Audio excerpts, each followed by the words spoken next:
உறவுகள் அனைவருக்கும் வணக்கம். திருவண்ணாமலை கிரிவலப்பாதை முடிகிற இடத்துல ஐ லவ் திருவண்ணாமலைன்னு ஒரு போர்டு வச்சுருப்பாங்க. அதற்கு நேர் எதிர் திசையில் ஆடையூர் கிராமம் இருக்குது.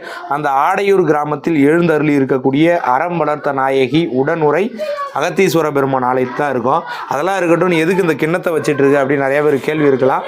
அதாவது ஒருத்தர் நம்முடைய வீட்டில் உறவினர்கள் யாருன்னா இறந்துட்டாங்க அப்படின்னா அவங்க மோட்சத்துக்கு போகணும் அப்படின்னா இங்கே ஒரு வேண்டுதல் வைக்கலாம் அப்படின்னு சொல்லிட்டு இங்கே இருக்கக்கூடிய அர்ச்சகர் ஊர் மக்கள் சொல்லியிருக்காங்க. அது என்னென்னா, இந்த மாதிரி ஒரு வெண்கல கிண்ணம் வாங்கிக்கிட்டு அதன் முழுவதுமே நல்லெண்ணெயை நிரப்பி அதில் நம்முடைய முகத்தை பார்த்து இறைவா அவர்கள் இறந்து விட்டனர், அவர்கள் மோட்சம் அடைய வேண்டும், முக்தி பேர் அடைய வேண்டும், இறைவனை வேண்டிக்கிட்டு இதில் தீபத்தை போட்டு இங்கே அகத்தீஸ்வர பெருமான்கிட்ட வச்சுட்டு போனீங்கன்னா கண்டிப்பாக அந்த ஆன்மா ஒரு முக்தி நிலையை மோட்ச நிலையை அடையும் அப்படின்னு சொல்லிட்டு இந்த ஊர் மக்களுடைய நம்பிக்கையாக நிறையா பேர் வெளியிலேருந்து வந்து பண்ணிக்கிட்டு இருக்காங்க.